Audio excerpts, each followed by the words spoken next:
Bonjour à tous. Voilà, on a le plaisir de se retrouver aujourd'hui dans le cadre d'un webinaire de l'IAB France. Voilà, on a vraiment le plaisir de se retrouver en présentiel avec les membres du groupe de travail DOH programmatique, puisque c'est le sujet du webinaire d'aujourd'hui. Même des représentants des membres. On n'a pas pu être tous sur le plateau aujourd'hui, mais des représentants. Exactement. Voilà, on a le plaisir d'accueillir nos intervenants, la pilote du groupe de travail DOH programmatique de l'IAB France, Isabelle Fourmentin, directrice générale de JCDecaux Airport Paris. Nous sommes également accompagnés de Laure Malhergue, founder et CEO de Displace. Également Geoffrey Galabert, Chief Product Officer de Screenbase. Mehdi Haroussi, Director, Publisher et Customer Success chez Hawk. Et enfin, Vladimir Chou, VP Demand France de Hivestack. Bonjour. Donc, je vais passer la parole à Isabelle Fourmentin, pilote du groupe de travail, pour introduire cette session. Alors, bonjour à tous. On est effectivement très heureux de nous retrouver ce matin pour le deuxième webinaire du groupe de travail DOH programmatique de l'IAB. Ce qu'on vous propose aujourd'hui, c'est de passer 45 minutes ensemble avec un agenda ultra concret et de partager 4 stratégies gagnantes qui ont été déployées ces dernières semaines sur le DOH programmatique en France. Sur les 4 stratégies gagnantes, on va avoir le plaisir de partager avec vous des cas, notamment une stratégie de renforcement de notoriété avec le cas Orange Bank, un deuxième cas avec bwin qui a utilisé avec beaucoup d'agilité la contextualisation de ses messages, 2 exemples de stratégie omnicanal avec une campagne assez originale de recrutement pour l'armée de l'air et également une campagne Drive to Store avec le cas La Banque Postale. Enfin, et pour que vous nous suiviez jusqu'au bout de ce webinaire, en dernière partie, on va partager un cas très riche d'audience planning qui a été mise en place avec Danone pour la campagne Activia. Alors, comme évoqué tout à l'heure par Stanislas, et pour entrer directement en introduction, juste quelques mots sur le groupe de travail programmatique à l'IAB. En fait, le groupe existe depuis maintenant un peu plus de 18 mois. Il fédère les principaux acteurs de la chaîne programmatique, ceux qui souhaitent s'engager dans la définition des normes et des standards pour le marché. C'est aussi évidemment pour moi l'occasion de remercier tous ceux qui y consacrent du temps et pour tous les travaux entrepris. Et à ce titre, j'ai le plaisir de vous informer qu'en début de semaine, on a publié, il y a un formidable travail qui a été fait autour du glossaire. Et le glossaire a été publié lundi dernier, Stanislas, lundi ou mardi d'ailleurs, hein, donc c'est vraiment très frais. Le glossaire, en fait, est à destination de tous les professionnels du marché et il vise à vous permettre de mieux appréhender toutes les spécificités et les contours du programmatique DOH. C'est un outil extrêmement utile, extrêmement pratique et on vous invite à le consulter et à le télécharger sans modération sur le site de l'IAB France. On a trouvé intéressant, en introduction de ce webinaire, de partager une vision un peu plus européenne de ce qui se passait chez nos voisins, à la fois au UK, en Allemagne et en France, pour vous expliquer l'engouement du marché pour le DOH et notamment le DOH programmatique. Alors, premier fait marquant, l'engouement pour le marché sur le DOH.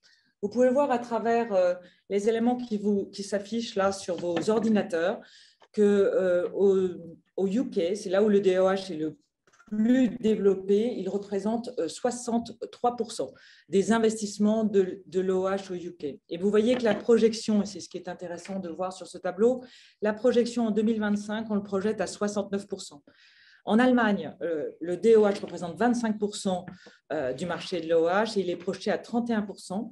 Et en France, aujourd'hui, le DOH représente 16% des investissements OH et il connaît et va continuer à connaître une très forte courbe d'accélération, sans doute d'ailleurs la plus forte, puisqu'il est projeté à horizon 2025 à 26,5%.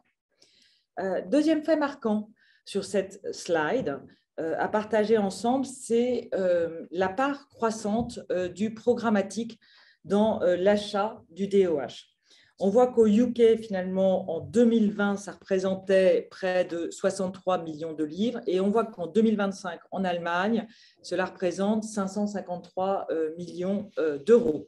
Donc, vous voyez que l'engouement continue à s'accélérer et est projeté de façon très dynamique sur les années à venir. Alors, l'engouement, en quelques mots, pourquoi finalement le DOH répond très clairement et peut-être encore plus depuis les dernières semaines et mois qu'on a connus avec le Covid. Il répond aux attentes des marques, d'abord parce que les annonceurs apprécient le format vidéo.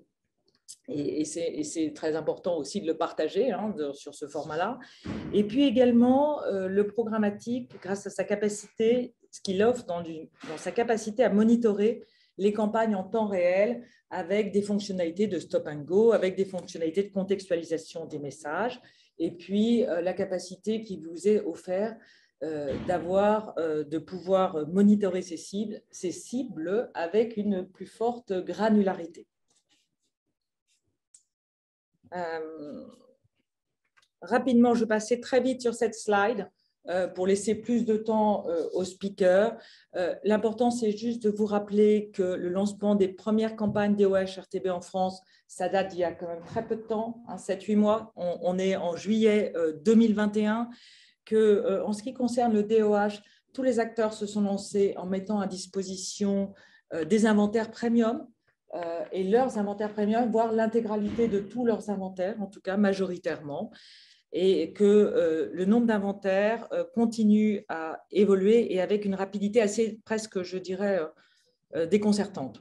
Donc, on a souhaité, avec les acteurs du groupe de travail, essayer de vous montrer en images ce que représentait aujourd'hui en France le marché du DOH programmatique. Peut-être un premier chiffre très important. On estime qu'à peu près 80% des inventaires DOH sont accessibles en programmatique. Donc, vous voyez finalement, c'est un marché qui a atteint très vite une maturité et qui est globalement extrêmement ouvert et disponible. Il est ouvert et disponible, on veut dire, dans tous les univers de l'outdoor, c'est-à-dire qu'on va retrouver des inventaires disponibles et en grand nombre en outdoor, dans l'environnement qu'on a l'habitude de qualifier d'urbain, également dans les transports. Les transports ont très vite migré en rendant leurs inventaires DOH accessibles en programmatique. Le retail également, dans les malls et également dans tout ce qui est in-store, mais aussi des catégories B2B sur lesquelles on a beaucoup d'inventaires qui sont disponibles en programmatique, et puis un certain nombre d'univers beaucoup plus tactiques, que ce soit dans des écrans vidéo, qui sont ouverts également dans des jeux vidéo, sur lesquels les écrans sont également ouverts en programmatique. Donc, c'est très riche. Les 4 grandes SSP du marché sont également représentées dans cette infographie. En deux chiffres, finalement, on a plus de 20 000 écrans aujourd'hui qui sont ouverts à l'achat programmatique, et ça représente approximativement un peu plus, presque entre 700 et 800 millions d'impressions hebdomadaires. Donc, un marché professionnel qui est ouvert, qui est puissant à l'heure où on se parle et à l'heure de ce webinaire. Et pour mieux vous en parler et pour partager avec vous des use cases, je vais passer la parole à Laure Mahler qui va vous partager avec vous les stratégies gagnantes qu'on a sélectionnées pour ce webinaire ce matin. Donc, merci Isabelle pour cette introduction. Effectivement, on voit que depuis juillet dernier, les inventaires sont de plus en plus disponibles et représentent une très grande richesse et variété d'environnements. Ce qu'on voit aujourd'hui sur le marché, c'est que les agences et les annonceurs ne s'y trompent pas, et il y a un vrai engouement pour ce nouveau média et ce nouveau mode d'achat programmatique du DOH. Et ce qui nous semblait important maintenant, c'est de savoir quelle stratégie il fallait opérer, qu'est-ce qui était performant et gagnant, et de l'illustrer de use case. Donc, la première stratégie gagnante, c'est de renforcer sa notoriété. Le programmatique DOH permet de renforcer la notoriété des marques. D'abord parce que le DOH est un média extrêmement puissant et a 4 atouts principaux pour renforcer la notoriété. C'est toujours situé sur des emplacements à très fort trafic Et le programmatique va permettre d'ajouter à cette puissance disponible un ciblage extrêmement précis, donc d'apporter un retour sur investissement important. Ensuite, c'est un format vidéo impactant. On sait que la vidéo marche extrêmement bien pour la notoriété, pour renforcer la notoriété des marques. Et on va pouvoir adapter et proposer beaucoup de vidéos différentes alternatives. Et ça, c'est le programmatique qui le permet. Ensuite, on se met sur des emplacements qui sont 100% visibles, 100% brand safe. Et c'est deux choses extrêmement importantes pour les marques quand il s'agit de développer leur notoriété.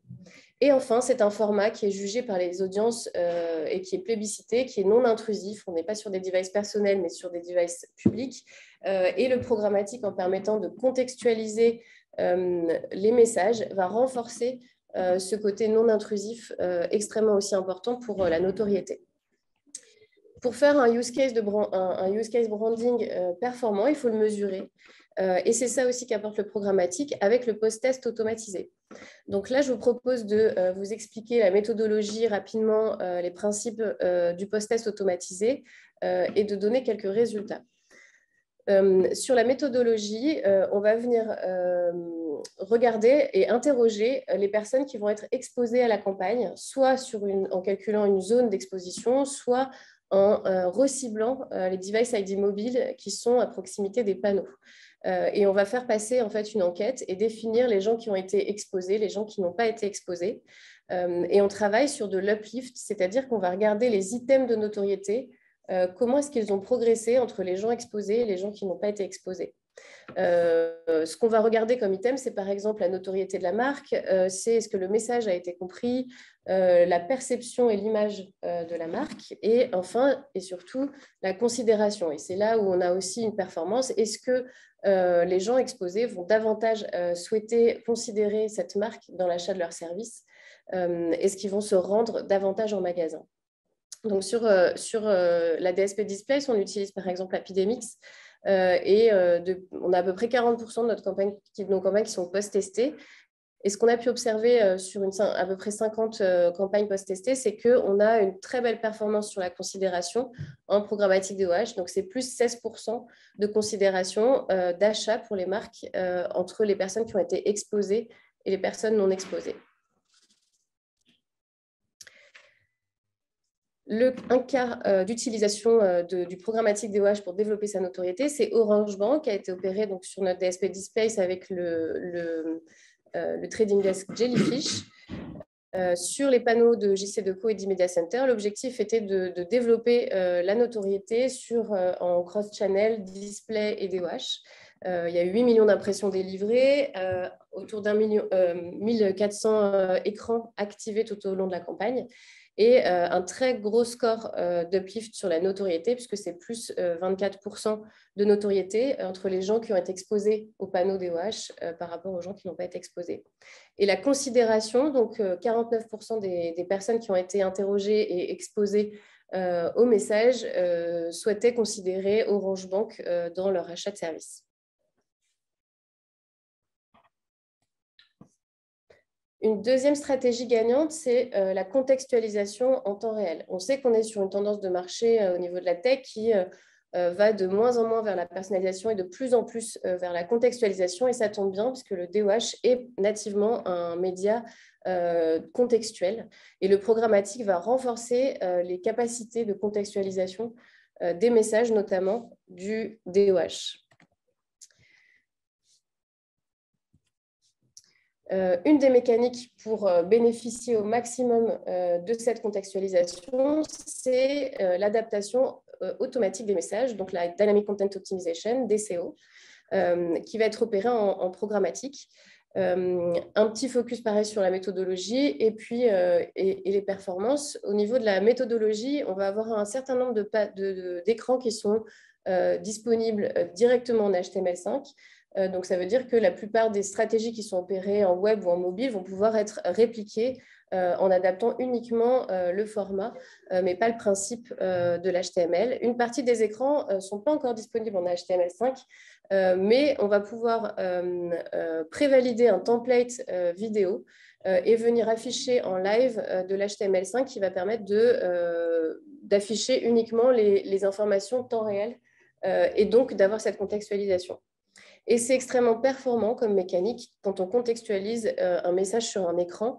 On voit qu'au niveau des réponses du cerveau, donc le fait que les personnes vont être beaucoup plus attentives au message, c'est plus 12% quand on s'adapte au moment, donc quand on va mettre des messages qui vont donc différer en fonction des horaires.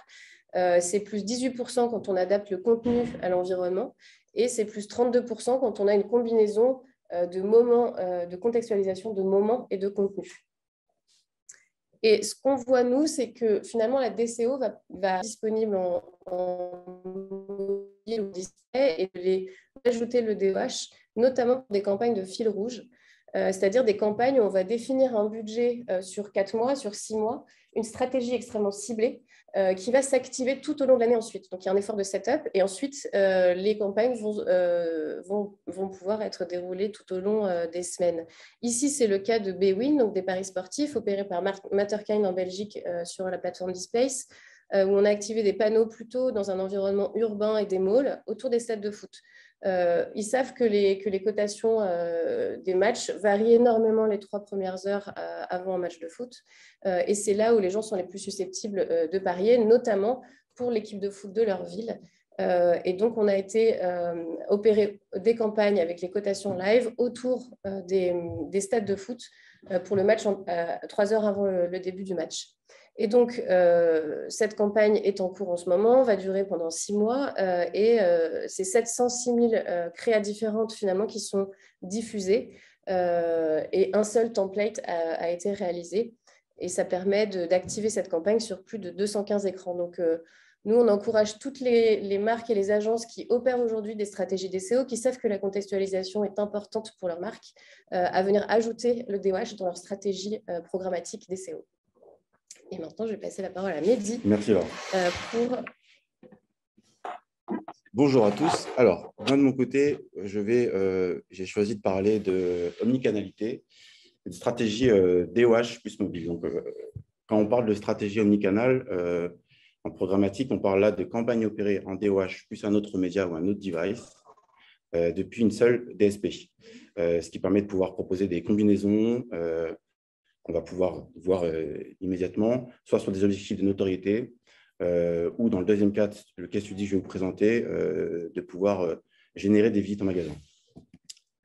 Alors, la première mécanique, le premier case que je vais vous présenter, c'est un dispositif qui a permis d'accroître la notoriété de l'armée de terre. Merci. Sur laquelle on a eu une stratégie de diffusion qui a été simultanée sur 3 médias différents, le DOH, le Digital Audio et la Catch-up TV sur mobile. Chaque média a permis à contribuer finalement à améliorer la notoriété, le DOH par sa puissance, le Digital Audio aussi par son format intime qui va avoir un impact fort sur la mémorisation, et la Catch-up TV qui est finalement la première source de notoriété et qui, dans son dispositif global, va permettre d'avoir proposer quelque chose finalement d'assez unique et unifié sur une seule plateforme. Laure en parlait tout à l'heure d'études post-test. Donc, effectivement, les études aujourd'hui nous permettent de pouvoir mesurer la valeur d'un dispositif omnicanal avec cette stratégie de comparaison exposé-non exposé qui permet de mesurer un uplift, mais aussi en comparant les résultats par média. Donc, on va pouvoir mesurer la notoriété, par exemple, sur Digital Audio, sur la Catch-up TV, sur le DOH, mais aussi dans son dispositif global, et voir finalement l'intérêt d'avoir un dispositif omnicanal.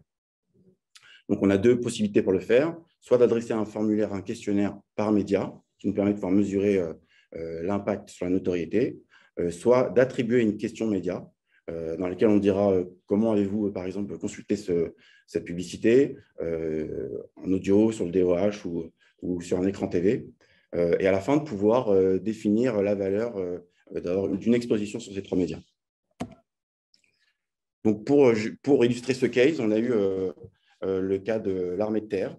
C'est une campagne qui a été opérée donc, en début janvier. L'objectif était de promouvoir des postes à pourvoir au sein de l'armée de terre et de proposer finalement un dispositif impactant en ciblant une cible affinitaire, donc des jeunes avec un intérêt pour l'armée. Cette campagne a donc été diffusée au même moment sur ces 3 médias, avec une puissance en activant finalement ces 3 médias, ce qui a permis de pouvoir, avec un résultat à la fin qui a été 2,2 millions de profils qualifiés sur la partie audio et catch-up, 4,6 millions de contacts sur la partie des DOH.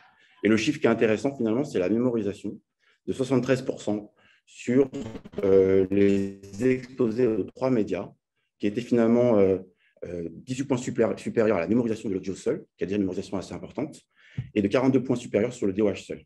Donc là, ce case study, typiquement, a démontré qu'un dispositif omnicanal a un impact fort sur la notoriété et la couverture. Le deuxième use case a une mécanique différente. Là, au lieu d'avoir une diffusion globale, on va avoir une scénarisation.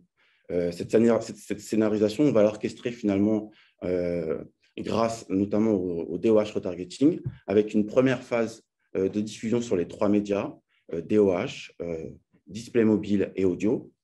Une deuxième phase qui va consister à recibler les personnes qui ont été exposées ou à proximité des écrans DOH pour maximiser l'engagement, avec un message publicitaire les incitant à se rendre en point de vente. Donc, 2 mécanismes assez nouveaux qu'on utilise aujourd'hui et qu'on déploie beaucoup sur des use cases omnichannel. Le DOH retargeting qui finalement va consister à collecter les device ID des personnes qui ont été exposées à ces écrans.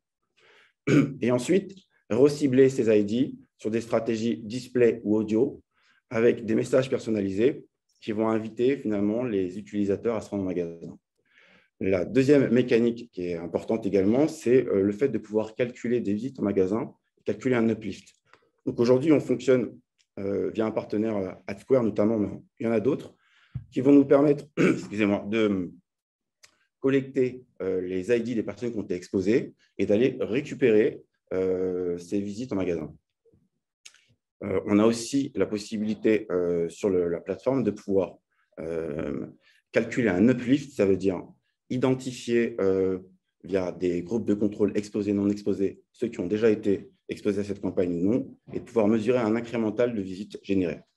Donc, c'est le cas de la campagne La Banque Postale, qui a été opérée par Starcom. C'est une campagne qui a eu lieu du 27 septembre au 19 octobre. La Banque Postale avait pour objectif de faire la promotion d'un produit d'assurance, avec une première vague qui a été donc diffusée sur des médias DOH, digital audio et display mobile, avec une grande partie du budget quand même sur la partie DOH, donc c'est important de l'entendre, sur des cibles ultra affinitaires, donc des détenteurs d'app La Banque Postale, une cible qui était aussi affinitaire sur des produits d'assurance. Donc avec un ciblage qui s'est fait autour des bureaux de poste sur ces 3 médias, et une stratégie de retargeting qui consistait finalement à récolter toutes ces personnes exposées et à les recibler sur du display et digital audio. Donc, cette stratégie, elle a été très intéressante en termes de résultats. On a eu un taux de visite qui était de 2,46% sur la première vague, et qui a été multiplié par 7 sur la partie retargeting, avec un taux de visite qui était de 16,87% au final. Elle a permis de générer 25 000 visites incrémentales, donc sur la partie audio et display, parce qu'aujourd'hui, on ne fait pas encore sur du DOH. Un taux de mémorisation de 29%. Et ce qui est intéressant, c'est que, comme tout dispositif omnichannel, on essaie toujours d'intégrer une étude post-test, parce que ça donne un KPI supplémentaire. Ça va démontrer aussi l'intérêt sur de la mémorisation ou sur de l'intention. Et là, l'idée, c'était de montrer que l'intention après exposition sur les médias est plus forte, et elle est effectivement de 26% versus la moyenne qu'on peut avoir en intention, qui était elle de 26%, tous médias confondus. Donc voilà, c'est un case sur laquelle d'ailleurs Starcom et la Banque Postale ont été récompensés au CADOR, qui reflète bien un peu les capacités. Il y en a plein d'autres encore. Mais l'idée, voilà, c'est de vous présenter deux possibilités sur des dispositifs omnichannel. Je vais maintenant laisser la parole à Vladimir et Geoffrey pour présenter différents. Merci Mehdi, bonjour à tous. Je suis Vladimir Chou de Hivestack. On va vous présenter avec Geoffrey le cas Danone Activia, qui est un cas d'audience planning. On vient de parler justement avec Mehdi de la convergence DOH et mobile. Et cette convergence, elle s'illustre aussi avec les données de géolocalisation. Ces données de géolocalisation vont permettre de structurer le dispositif en amont et de définir des segments d'audience à cibler.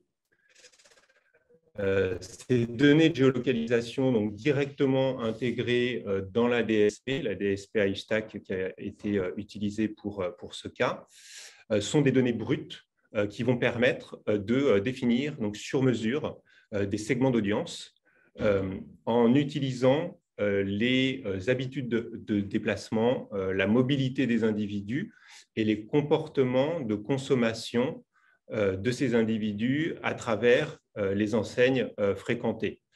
Ces données de géolocalisation sont des données opt-in, donc avec le consentement explicite des individus, donc en conformité avec le RGPD.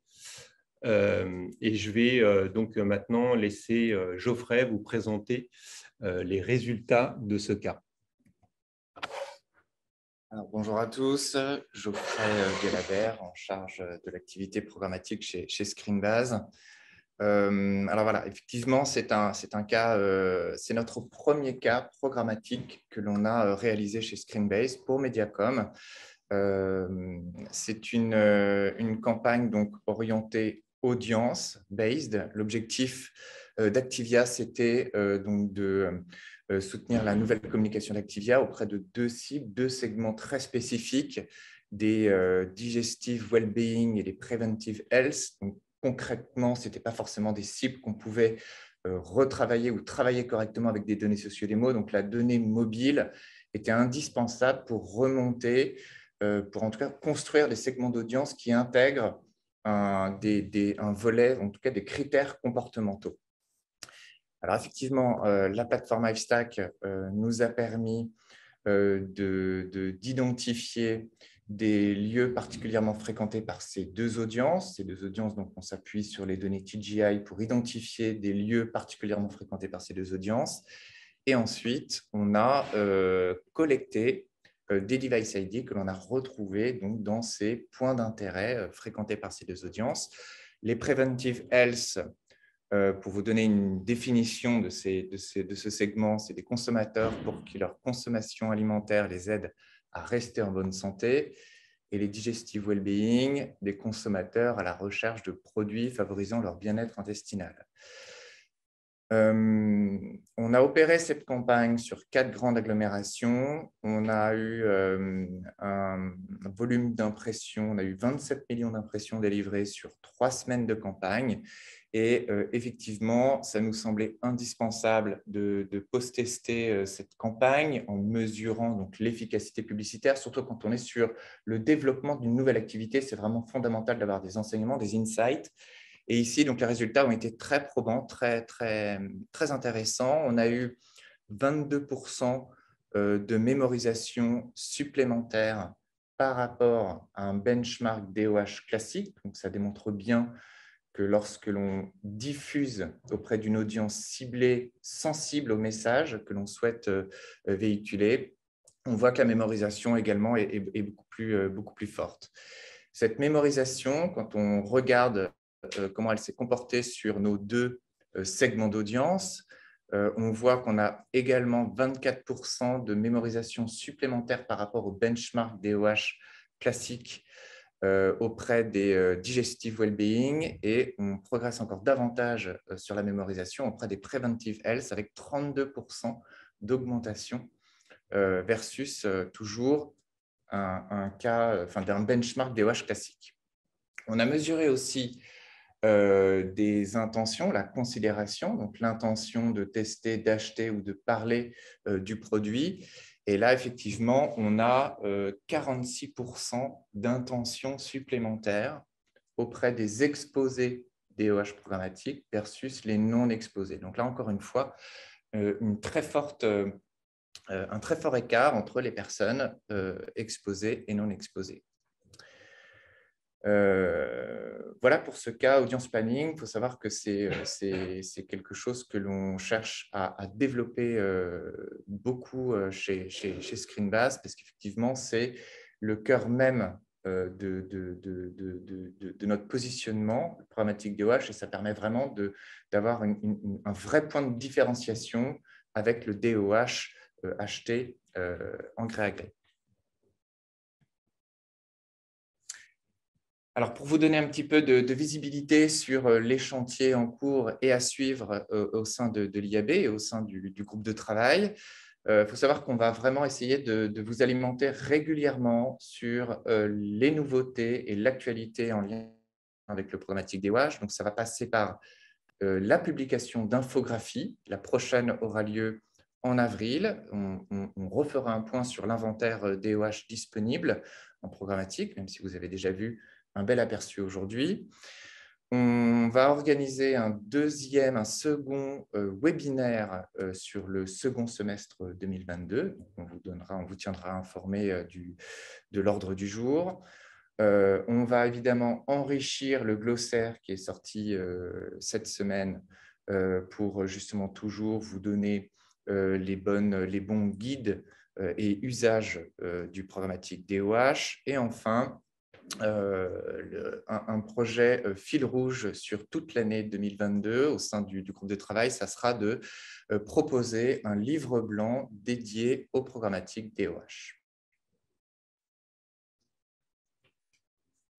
Donc, merci à tous nos intervenants pour aujourd'hui. Je ne sais pas s'il y a des questions dans l'audience. Si oui, n'hésitez pas à les poser dans le chat ou dans la partie questions-réponses afin qu'on puisse les aborder. C'est des questions également dans la salle, n'hésitez pas. Pour l'instant, je n'en vois pas, c'est que tout a été très clair et limpide. Alors, on a 2 questions dans le chat. Un replay où les slides présentés seront-elles disponibles à l'issue du webinaire? D'accord, donc je répète la question si vous n'avez pas pu l'entendre. Un replay sera-t-il présenté après le webinaire? Oui, et la présentation sera également accessible sur le site de l'IAB France. Voilà. Une autre question, c'est quoi les prix? C'est quoi les prix? Alors, qui veut répondre à cette question parmi nos intervenants? C'est très large, hein. Les prix de quoi? D'une campagne programmatique, les prix, ça dépend des univers, ça dépend de l'objectif de la marque. Il y a beaucoup de critères qui doivent rentrer en compte. Une fourchette sur les prix des écrans.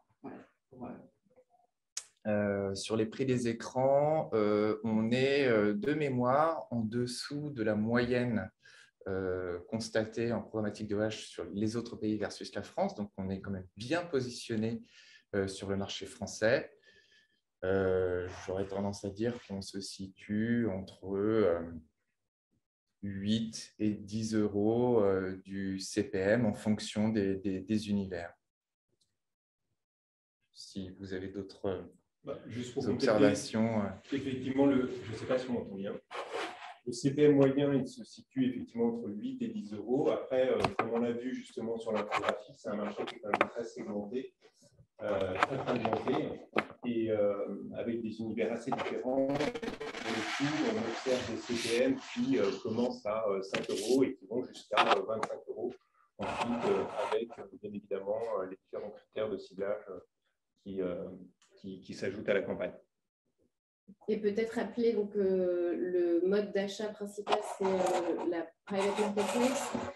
Donc effectivement, tous les diffuseurs, publishers ont des red cards et dans les DSP, vous avez des deals qui sont déjà ouverts avec des CPM pré-négociés finalement avec un certain nombre de diffuseurs. Et ensuite, pour des demandes spécifiques ou pour des campagnes spécifiques, on vous incite à aller négocier aussi directement auprès des différents diffuseurs les CPM de ces campagnes.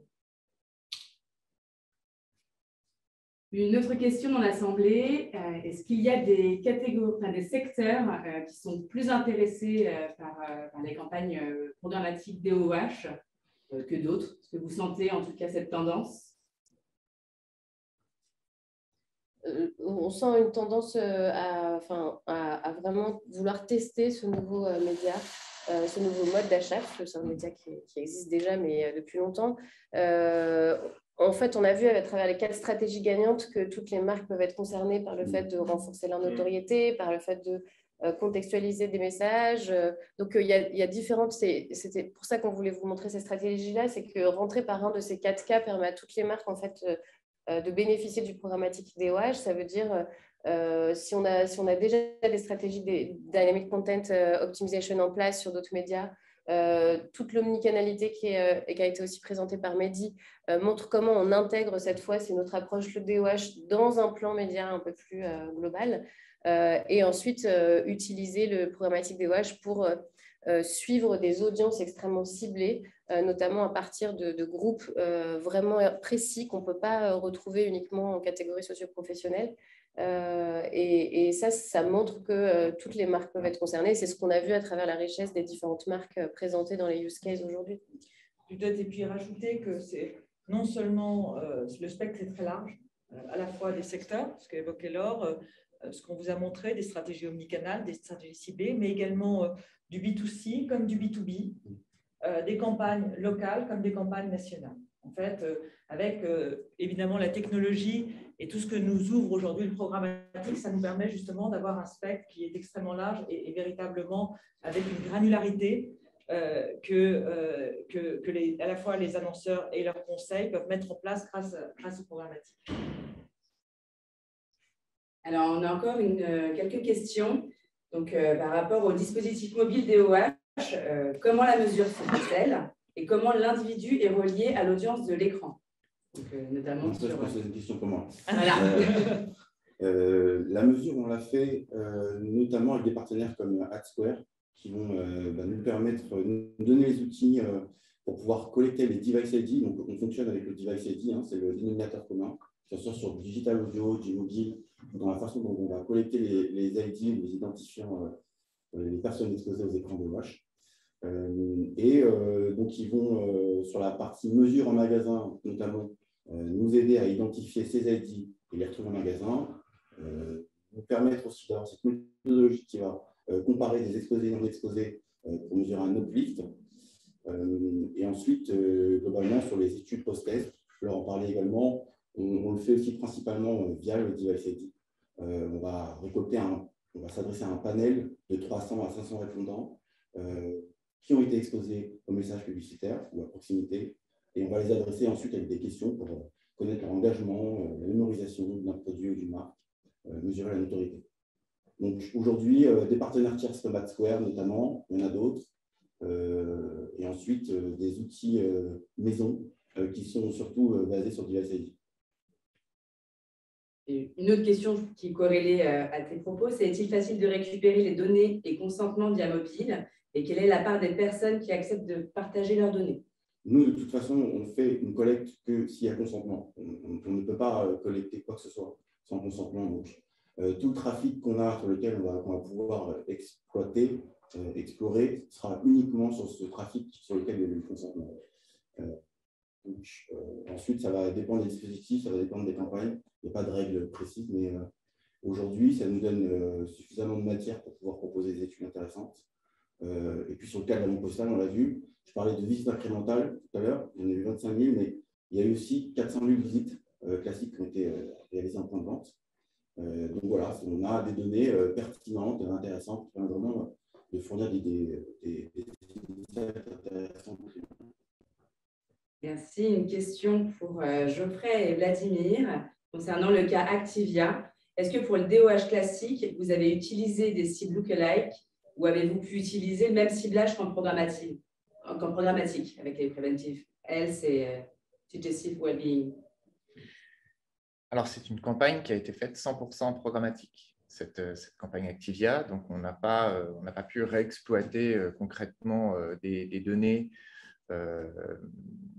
sur cette campagne-là. En revanche, on a tiré les enseignements. On a vu qu'on avait certains univers qui fonctionnaient mieux que d'autres sur cette campagne programmatique. Donc, ça nous a permis aussi ça va nous permettre, en tout cas, de favoriser certains univers plutôt que d'autres si l'on doit repasser sur de nouvelles campagnes Activia pilotées en gré à gré. Voilà.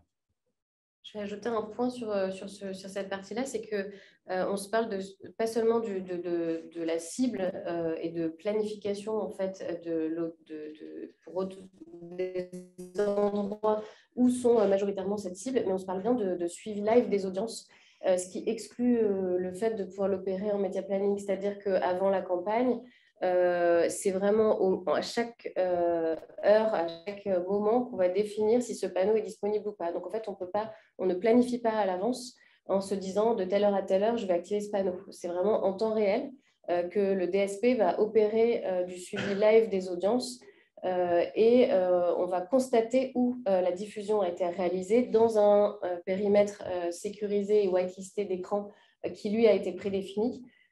Et on va même pouvoir piloter pendant la campagne la puissance en fait, du ciblage. C'est-à-dire qu'on sait très bien que plus on cible en général, plus c'est performant, mais moins on peut délivrer finalement d'impressions. C'est toujours un problème de l'ultra-ciblage versus le non-ciblé. Et donc ça, c'est quelque chose qu'on va pouvoir opérer en cours de campagne en augmentant ou baissant le score sur les différents sites pour ajuster et trader en fait les volumes et être sûr de à la fois optimiser sa cible et son ROI, mais également livrer en fait, le budget qui a été confié par la marque. Justement, une autre question à ce sujet, est-ce qu'il est difficile de délivrer une campagne? Alors, je pense que… Non. Non. Il n'y a pas vraiment de problème de livraison pour l'instant. Alors, on est aussi… on a vu qu'il y avait une progression régulière et constante des inventaires. Donc, jusqu'à présent, finalement, et plus on avance et plus on a des inventaires disponibles. Donc, on n'est pas confronté à des problèmes de livraison. Après, bien évidemment, comme en programmatique, il y a des ajustements à faire, des optimisations, mais pas de problème de livraison. On les a vus d'ailleurs à travers les volumes qui ont été présentés. Le volume hebdomadaire, on est donc sur plus de 700 millions d'impressions qui sont disponibles par semaine.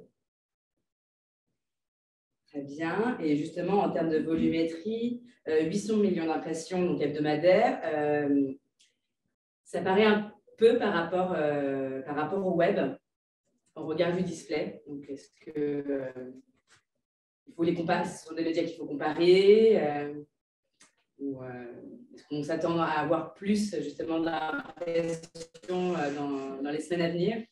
Oui, c'est des inventaires qui sont en cours de déploiement. Ce qu'on a vu, c'est que là, il y avait encore des environnements qui vont arriver. Et puis surtout, il y a d'autres panneaux dans ces environnements qui vont être ouverts. En tout cas, ce qui est important de rappeler, c'est qu'il y a une richesse dans les impressions, qu'il y a un volume qui est suffisant pour le niveau de marché actuel. Et c'est comparable en termes c'est comparable au web, c'est-à-dire qu'on se parle bien d'impression web et d'impression DOH, c'est effectivement la même chose et c'est comparable. Et c'est pour ça qu'on a choisi aussi cette métrique pour montrer l'évolution en fait, de la disponibilité des inventaires. Merci beaucoup. Est-ce qu'il y a un budget minimum pour acheter le média DOH en programmatique? Peut-être on va parler de budget minimum d'efficacité aussi, parce que peut-être je peux donner la parole à Vladimir ou Laure là-dessus. On a vu justement qu'il y avait beaucoup de types de campagnes possibles. C'est aussi un des gros avantages du programmatique. On peut très bien opérer des campagnes au niveau local et des campagnes internationales. Donc, il n'y a pas de minimum de budget. On a des campagnes en hyper local qui commencent à 2000-2500 euros. Par contre, justement, comme l'a dit Isabelle, ce qui est important de rappeler, c'est que, et dans tous les cas qu'on vient de voir, il y a des outils de mesure qui ont été mis en place pour justement quantifier l'impact de la campagne. Là, pour le coup, quand on met un post-test en place, on doit avoir une pression publicitaire suffisante et c'est là où on peut avoir des minimums de budget à fixer sur les campagnes. Je pense que la notion d'efficacité est extrêmement importante, c'est-à-dire que le programmatique, on l'a vu, il y a un véritable engouement, ça se développe très vite. J'allais dire que l'année 2022 en France, c'est vraiment l'année du programmatique. Je rappellerai On a 80% des inventaires aujourd'hui DOH qui sont disponibles en programmatique. Par rapport à cette question, il est clair que la relation entre le budget mis et l'efficacité de la campagne, il y a forcément une corrélation. Donc, c'est un marché qui est très ouvert. C'est un marché sur lequel on a une très forte diversité de budgets parce qu'on peut effectivement avoir une granularité de l'hyperlocal comme avoir une granularité également internationale. C'est un marché qui s'affranchit des frontières. Hein, donc, ça aussi, c'est un levier de développement et de réflexion pour tous. Et c'est un marché sur lequel on peut aussi, et on a déjà en France pu constater des projets de campagne qui vont jusqu'à aussi 1 million d'euros. Donc, on est sur un spectre extrêmement large. Et dans ce spectre et dans le choix, je pense que chacun avec ses conseils, chacun avec ses interlocuteurs doit définir la bonne granularité de budget aussi par rapport à la bonne granularité de performance. Ouais, je pense que les diffuseurs, ils ont un rôle super important aussi dans cette approche de conseil, d'accompagnement, de dire, voilà, sur tel dispositif, tel budget, il faudrait mettre pour que ça soit intéressant, performant. Et là, nous aussi, on fait beaucoup appel en tant que plateforme DSP aux diffuseurs pour qu'ils nous accompagnent et qu'ils nous aident à accompagner nos clients. Il y a encore d'autres questions. Alors, quels sont les critères de décision d'un lancement de post-test? Quelle fréquence de réalisation des post-tests et quel budget approximatif représente-t-il? Donc, sur les stratégies de post-test, quand est-ce qu'on l'active? Quand on a un objectif d'augmenter sa notoriété, mais également, en fait, comme l'a dit tout à l'heure Mehdi, nous, on conseille de l'activer, en fait, tout le temps parce que ça permet de vérifier et d'avoir des KPI. Et je trouve que c'est intéressant, justement, et c'est la que propose le programmatique, c'est que on va pouvoir plus seulement se dire c'est quoi mon budget à la campagne, mais vraiment définir un budget aussi à l'année qu'on va délivrer tout au long de l'année, qu'on va post-tester de la même façon avec des KPI qui vont se retrouver dans les plateformes et qu'on va pouvoir suivre sa progression sur les items qui sont importants pour nous au fur et à mesure des campagnes. Donc, c'est une approche qui n'est plus seulement que one-shot à la campagne et combien j'ai mis de budget pour cette campagne, mais bien un objectif sur 6 mois d'augmentation, par exemple, de la notoriété et un suivi régulier dans les DSP de la progression de ces items-là. Pour le post-test, je pense qu'il y a un standard un peu marché. Effectivement, on a besoin d'une émergence en fait, pour pouvoir prouver des résultats. Ça dépend des plateformes. On est plutôt en un nombre minimum de millions d'impressions. Pour nous, ça correspond autour de 20 000 € de budget de campagne dont MediaCost activé pour pouvoir…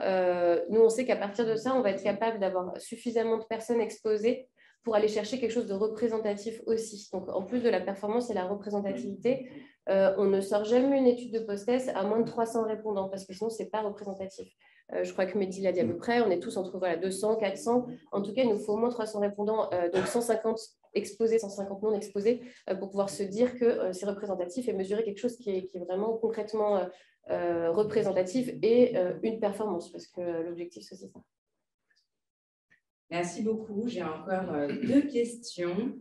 La première par rapport à l'achat. Donc, est-ce que c'est on parlait de PMP, donc du deal, ou y a-t-il de l'open programmatique, la DOH? Alors, oui, il y a de l'open exchange. D'ailleurs, il y a déjà eu plusieurs campagnes d'open exchange. Donc, ensuite, techniquement, c'est possible, il n'y a aucun problème. On est capable finalement en programmatique DOH d'avoir tous les modèles d'achat, donc que ce soit sur du programmatique garanti, du programmatique non garanti, des deals non garantis ou de l'open exchange. Donc techniquement, oui, il n'y a pas de souci. Maintenant, effectivement, pour que ça prenne tout son sens, l'open exchange, il faut qu'il y ait à un moment donné une compétition qui s'opère sur une impression. Donc avec l'engouement qu'on connaît, on va pouvoir diffuser des campagnes en open exchange, je pense, très rapidement à partir du second trimestre. Merci beaucoup. Et enfin, je regarde dans d'autres chats. Peut-être un petit mot de conclusion, parce que pour l'instant, je vois qu'on a répondu aux questions qui nous ont été adressées.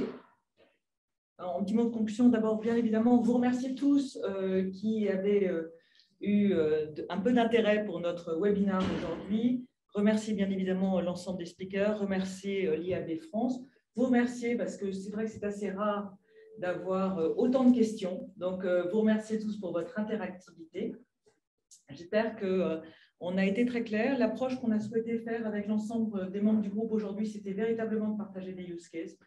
Et je pense que ça a été très intéressant, à la fois sur, on l'a vu également à travers les questions, sur la capacité à illustrer à travers les stratégies gagnantes ce que nous permet et tout le potentiel que nous permet aujourd'hui en termes de monitoring de campagne. Et je pense que Laure l'a très bien rappelé, Mehdi l'a très bien rappelé, Vladimir Geoffrey aussi. En termes de monitoring, on est véritablement dans une progression continue, d'où l'intérêt aussi de s'inscrire parfois dans des campagnes de longue durée pour continuer à rentrer dans ce monde de mesures qui nous permet de s'enrichir mutuellement et d'obtenir, en termes à la fois d'efficacité et de performance, des indicateurs qui s'inscrivent dans le temps. Merci à tous. Je ne sais pas si Stanislas, tu veux rajouter un mot. Merci à tous. Merci à tous nos intervenants d'être intervenus aujourd'hui. Voilà, pour ma part, je voudrais juste vous rappeler que effectivement, l'IAB France organise voilà, des webinaires tout au long de l'année, publie également voilà, plusieurs guides, livres blancs, glossaires. Donc, n'hésitez pas à voilà, nous suivre aussi sur notre page LinkedIn, notre page Twitter également. C'est là-dessus qu'on communique aussi voilà, sur nos actualités. N'hésitez pas aussi à nous contacter si vous avez un intérêt pour l'IAB France. Vous trouverez nos coordonnées sur notre site web contact@iabfrance.com. Voilà, merci à tous. Merci à tous. Merci.